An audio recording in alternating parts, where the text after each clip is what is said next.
No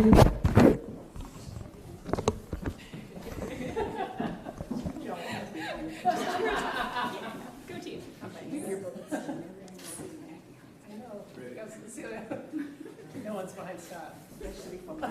Sorry. Blocking y'all out. Ready? Okay. Oh. Sorry, we should have notes up here. Oh, go. This is the real thing.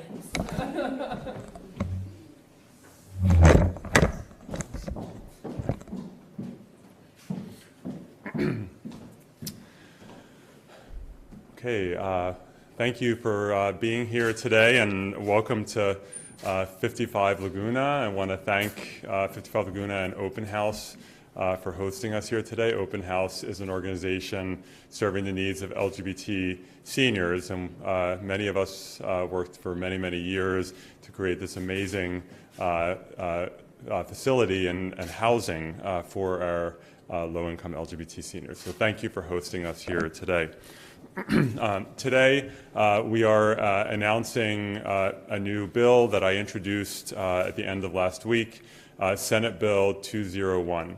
SB 201 will ensure and move away from performing medically unnecessary genital surgeries on babies who are born as intersex. And instead will allow people to make decisions for themselves when they're able to do so about whether or not to have genital surgery. Right now, when babies are born with intersex characteristics, in many situations, a physician will perform immediate genital surgery to quote-unquote normalize the appearance of the baby's genitals. These surgeries are often not medically necessary. There are some situations where they are medically necessary. For example, if a baby is unable to urinate, and this bill does not apply to medically necessary surgeries.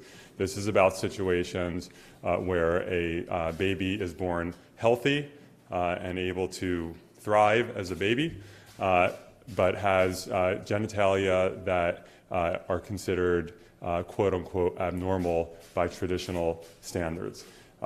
And the problem with performing these medically unnecessary genital surgeries on these babies is that they are highly invasive. There's always risk with surgery, and they can have long-term, permanent, very serious negative health effects as these babies grow into adults. And we believe that people should be able to make their own decisions about their own body, have autonomy over these very significant healthcare decisions, medical decisions about whether to have this surgery, and they certainly can't make that decision as a baby. This issue also impacts the ability of people to express their gender. And when a physician and parents make that choice for a baby, that can often be a permanent, irreversible choice about what gender that baby should be, as opposed to a person expressing their own gender. So this is an important piece of legislation. This will allow people to be able to make their own decisions about their own lives, and we look forward to working very hard in the legislature to build support for it.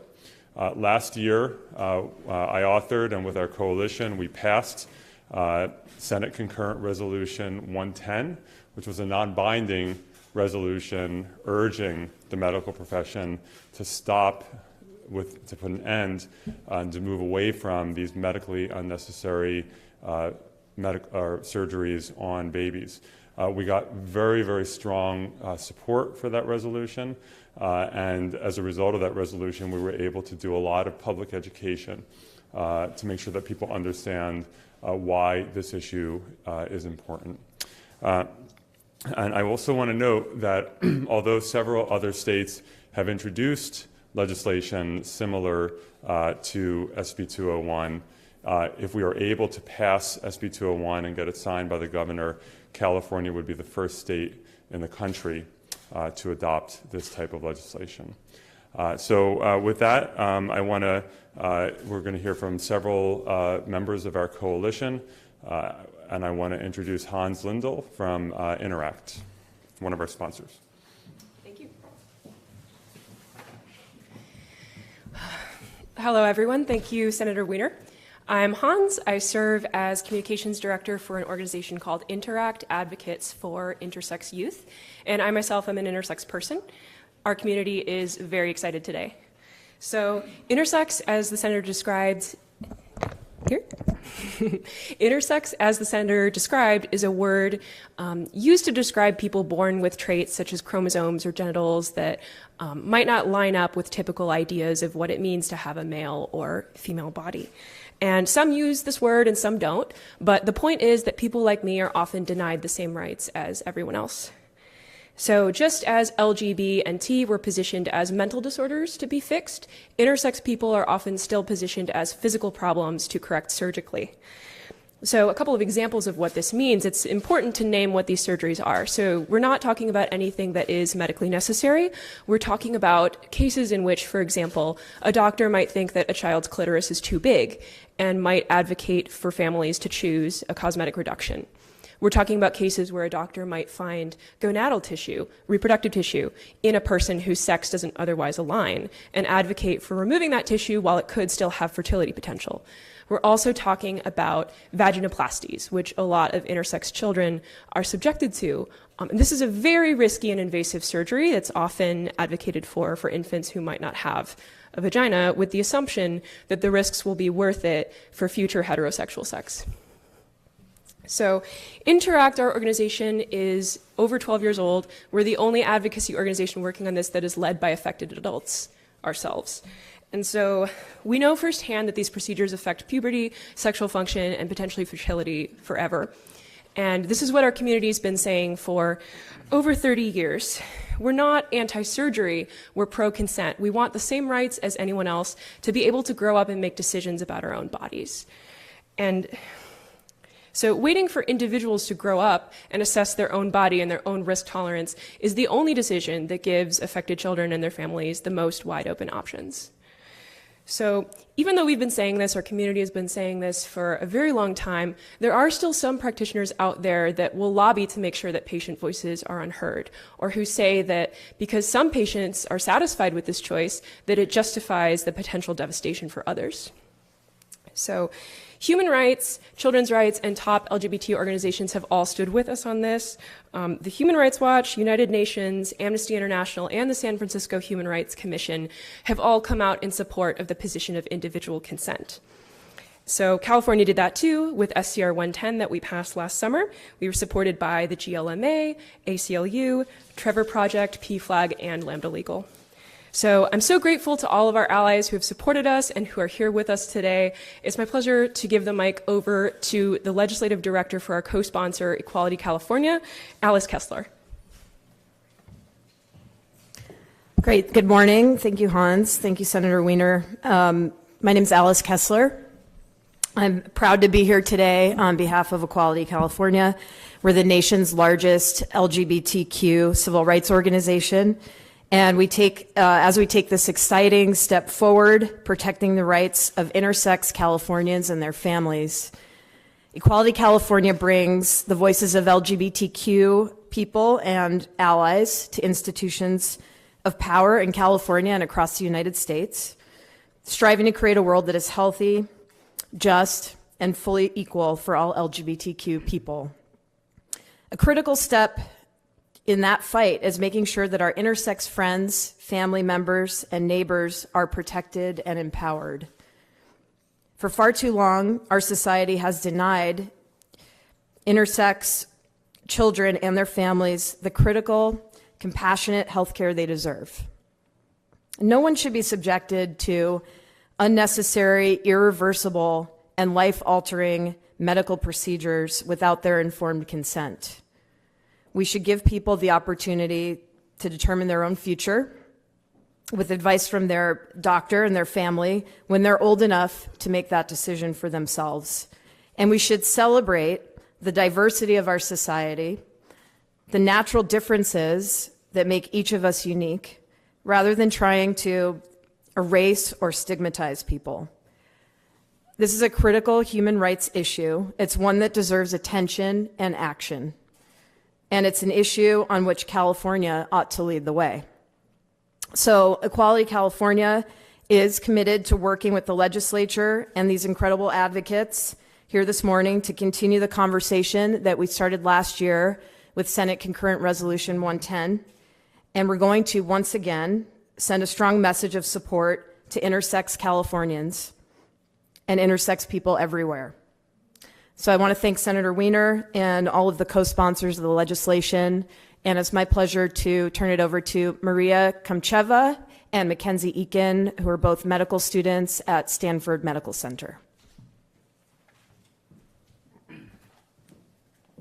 Thank you, Senator Wiener, and everyone who's here today. Thank you. Yes, we are much shorter. My name is Maria Komcheva, and I'm a second-year medical school student at Stanford. I'm here today with my friend and fellow Stanford medical student, Mackenzie Eakin, to support ethical, compassionate care for the intersex community. We are here to support SB 201.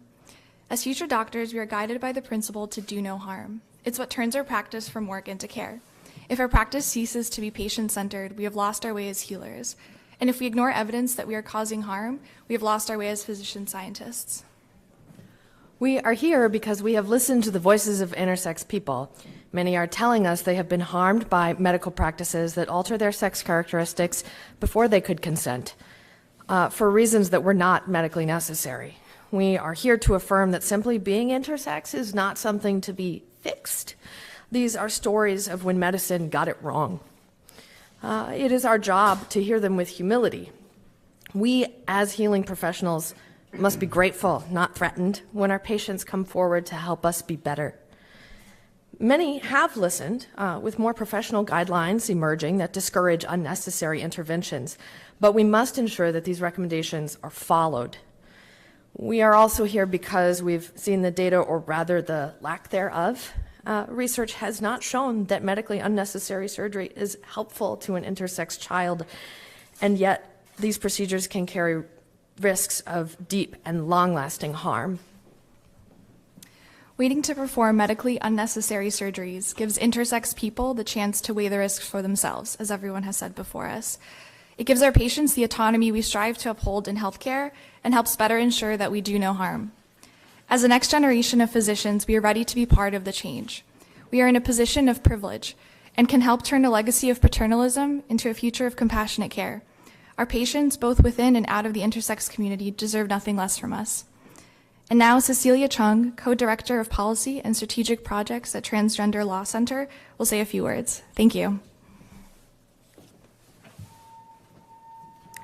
Good morning, everyone. My name is Cecilia Chung.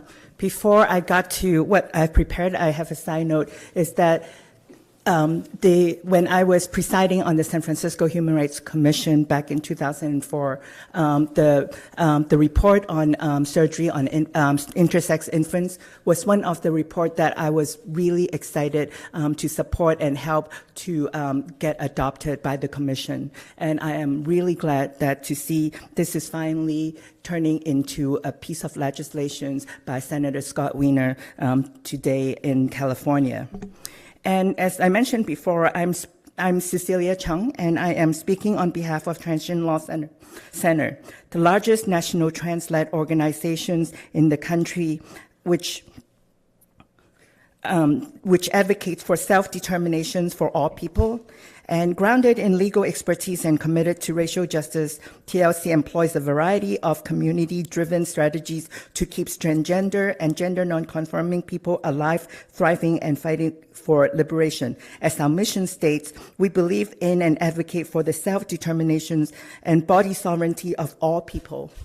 A person's gender assigned at birth is sometimes different from a person's true gender identity. That is a story trans and non-binary people know all too well. Without that choice, without the ability to give consent to live our authentic self, many of us had to live with a lifetime of scar. this can be all prevented, especially for the intersex community. This is why we support SB 201. This bill is, if passed, will ensure intersex people can make their own decisions about their bodies, stopping the practice of surgical interventions without informed consent. And we're enthusiastically supporting this bill to move forward. Thank you. Oh, and and now I'm introducing Becca Carmen Mauder, Legislative Coordinator Advocate for ACLU. Hello, Becca Kramer Mauder, on behalf of the ACLU of California, proud co-sponsors of SB 201. Legal recognition of people's rights to make decisions about their own bodies is one of the most pressing issues of our time. With SB 201, California can honor intersex people's right to determine what, if any, genital surgeries and treatments are appropriate for them. Society, including doctors, should not be dictating what a patient's genitalia looks like. That decision must be made by the patient. Performing medically unnecessary gender-assigning surgeries and treatments on young children before they can participate in the decision-making process violates intersex individuals' right to privacy and to bodily autonomy. Although perhaps well-intentioned, these surgeries are based on misguided notions of sex and gender and what is considered normal. Instead of enforcing conformity, we should celebrate differences. That's why the ACLU is proud and excited to sponsor this bill to ensure that intersex individuals have the opportunity to embrace their identities and their bodies before doctors perform risky, irreversible, and medically unnecessary surgeries. We look forward to working with Senator Wiener and our partners to protect and advance the civil liberties and human rights of intersex people throughout California. Thank you, and I'll turn it over to Senator Wiener. Great, thank you. Excuse me. In addition to the organizations and our co-sponsors that you heard from today, I want to thank Human Rights Watch, which is supporting the legislation and has been a stalwart supporter of ensuring that intersex individuals are able to make their own decisions about their own lives. Excuse me.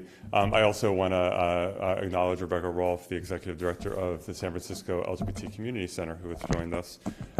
And with that, that concludes our press conference, and we're happy to take any questions.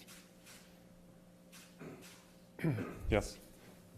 Do you plan on any opposition from other medical companies? And if so, what is the plan to address that? The question is whether we anticipate any opposition from physicians' organizations, and I'm sure we will have a robust discussion with the medical profession about this. Last year, in other states, the medical profession has opposed the bill. Last year, the California Medical Association initially opposed the bill, but after negotiations making very, very clear that we're not trying to in any way restrict medically necessary surgeries, they ultimately withdrew their opposition. I don't know what position they'll take this year, but we do know that particularly among some urologists, there is an intense reaction to really to doing what we're proposing to do, namely that individuals should make choices about their own bodies as opposed to having doctors make those decisions about people's bodies when it's medically unnecessary. So do you know how many of these surgeries are done in California on an annual basis? I don't. Yes, you want to? So I can speak to that a bit. It's certainly a very difficult thing to track because hospitals aren't required to do any sort of reporting. I don't know if the senator has any other comment on that. We don't have an exact number, and I don't want to speculate, but that is not publicly available information. But we do know from the community of intersex people in California that these surgeries are performed on quite a few people. I wanted to ask about any religious groups that might have popped up in the resolution. I know circumcision is miles away from this, but it does, those arguments do come up. I don't recall participation by religious groups last year. This has nothing to do with circumcision. People can have whatever view they feel appropriate on male circumcision, but circumcision does not assign you a gender. Circumcision does not lead to lifelong medical problems. It's not. It's again, people can have whatever view they want. That is very, very different universe than what we're talking about today. Any other questions? Okay, we'll be available on the side. And again, thank you everyone, and thank you to our coalition.